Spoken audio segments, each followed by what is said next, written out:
Hello friends, welcome back to my YouTube channel. तो आमे आज आसीचु धवलेश्वर मंदिर। तो बाबा धवलेश्वर आसतु जीवा जोटे कि महानदी भितर रही।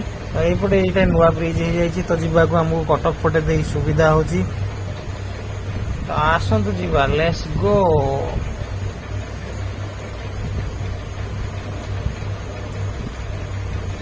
आउ गोटे आमको देखी ओडिशार हावड़ा ब्रिज। आपण मैंने भी बाबा धवलेश्वर को देखापी आसी कि ये जगह देखी कमेंट निश्चित भाव जनातु। जदि न आसिक देखु, बहुत सुंदर जगह, बहुत पवित्र जगह। बाबा को दर्शन करंतु। तो आउ किछि समय मध्य आम पहुंची जा बाबा धवलेश्वर मंदिर पाखरे। तो आसतु जीवा।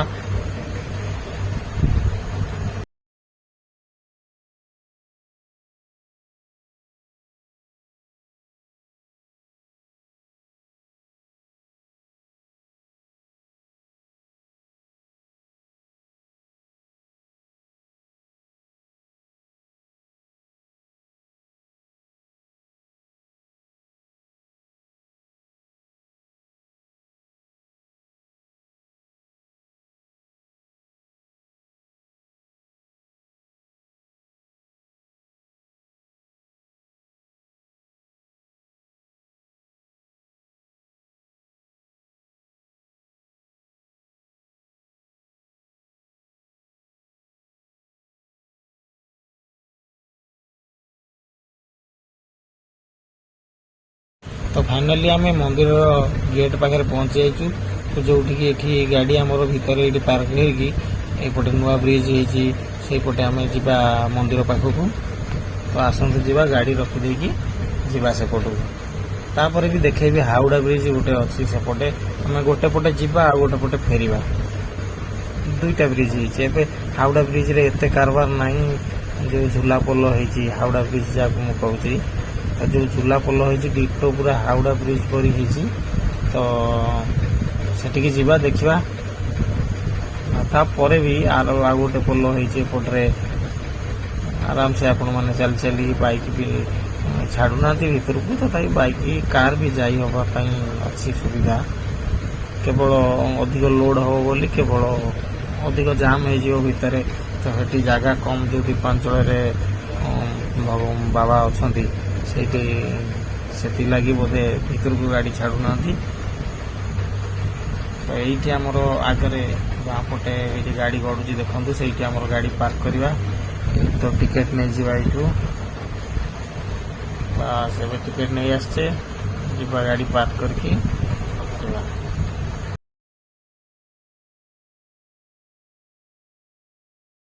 तो फाइनाली आम पलि आसिलु ब्रिज उपरकू। तो आर पटे बाबा मंदिर, बाबा धवलेश्वर मंदिर। तो आसतु जीवा देखा। लोक मैंने सब जाऊँच। खरा विश्वास करेंगे, प्रबल खरा आज। ये बाइक भी नहीं जाऊँ नना मैंने, पब्लिक की बाइक अलाउ नहीं। तो देखो प्रबल खरा एत बाट चल चली गला बहुत कष्ट। तो यू बाबा दर्शन कर मंदिर ये देखा। तो यही देखो झूला पोल जो खरारे जना पड़नी मो पाखक जाकि देखेबी। तो आगे गोटे जीप जाऊँगी छोट पिला जीप रे बसई आर पटे से छाड़ुं। छोट जीप टे लोक नहीं जाऊँ। तो ये देखो मो पछपटे अच्छी हावड़ा ब्रिज। तो यहाँ खरारे जना पड़नी पाखक जा निश्चित भाव देखेबी।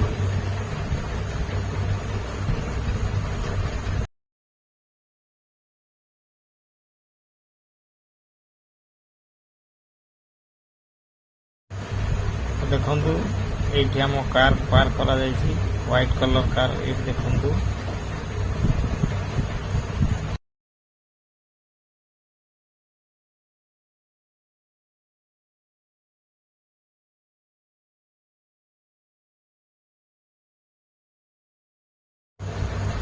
तो ये आम आसीगले झूला पोल पाखक। ଦେଖନ୍ତୁ ଇଏ ହେଉଛି ସେଇ ହାଓଡ଼ା ବ୍ରିଜ୍ ଯାହାର କଥା ମୁଁ କହୁଥିଲି। ଓଡ଼ିଶାରେ ଏକମାତ୍ର ହାଓଡ଼ା ବ୍ରିଜ୍ ପ୍ରଥମ ହୋଇଥିଲା କଲିକତାରେ, ନେକ୍ସଟ ହେଇଛି ଏଇଠି। ବହୁତ ସୁନ୍ଦର ଲାଗୁଛି, ବହୁତ ମାନେ ଇଞ୍ଜିନିୟରିଂ ମାନିବାକୁ ପଡ଼ିବ, ବହୁତ ବୁଦ୍ଧି ଖର୍ଚ୍ଚ କରି କରାଯାଇଛି। ଦେଖନ୍ତୁ ଆରପଟେ ଏଠି ମନ୍ଦିର, ଠିକ୍ ଆରପଟରେ ମନ୍ଦିର। ପ୍ରବଳ ଖରାରୁ ଜଣାପଡ଼ୁନି। ତ ନେକ୍ସଟ ମୁଁ ଯିବା ଉପର ପଟେ ବ୍ରିଜ୍ ପାଖକୁ ଯିବା। ଆସନ୍ତୁ, ଏଇଟା ବ୍ରିଜ୍ ଯେଉଁ ଦେଖାଉଥିଲି।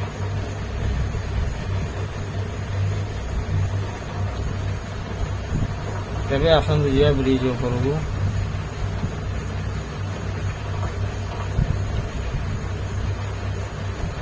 ଏଇପଟେ ବାଟ ଅଛି ବ୍ରିଜ୍ ଉପରକୁ ଯିବା ପାଇଁ। ତ ଏଇପଟେ ଏଇ ପାହାଚ ହେଇଛି, ନାଲି ରଙ୍ଗ ସବୁ ଦିଆଯାଇଛି, ବହୁତ ସୁନ୍ଦର ଲାଗୁଛି। ତ ଏଇଠୁ 2 ଟଙ୍କାରେ ଟିକେଟ୍ କରି ଆମେ ଯାଇପାରିବା।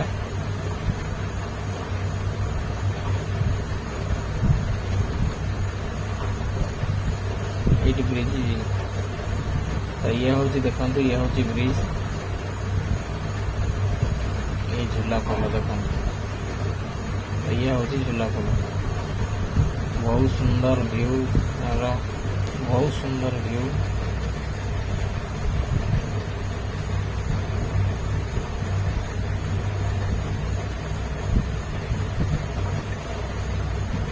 ଏଇଠି ସବୁ ନମ୍ବର ଲେଖାଯାଇଛି, ଯେଉଁ ଷ୍ଟେ ଲଗା ହେଇଛି, ଷ୍ଟେ 210ଟା ଷ୍ଟେ ଲଗା ହେଇଛି। ସେଇ ନମ୍ବରିଂ ହେଇଛି ସବୁ। ଏଇ ଷ୍ଟେ ଯେଉଁ ତାର ଏଇ କେବୁଲ ସାହାଯ୍ୟରେ ଏଗୁଡ଼ା ଝୁଲା ହେଇକି ରହିଯିବ। ପୋଲଟା ଯେତେବେଳେ ଅଧିକ ୱେଟ୍ ହୁଏ, ଏ ପୋଲଟା ବହୁତ ହଲିଲା ଭଳିଆ ଲାଗେ। ଏତେଟା ହଲେନି, ତଥାପି ଜଷ୍ଟ ଟିକେ ଟିକେ ହଲିଲା ଭଳିଆ ଅନୁଭବ କରନ୍ତି। ତ ତେବେ ଆସନ୍ତୁ ଯିବା ମନ୍ଦିର ଆଡ଼େ ବୁଲି ଆସିବା, ଟିକେ ବାବାଙ୍କର ଦର୍ଶନ କରି ଆସିବା।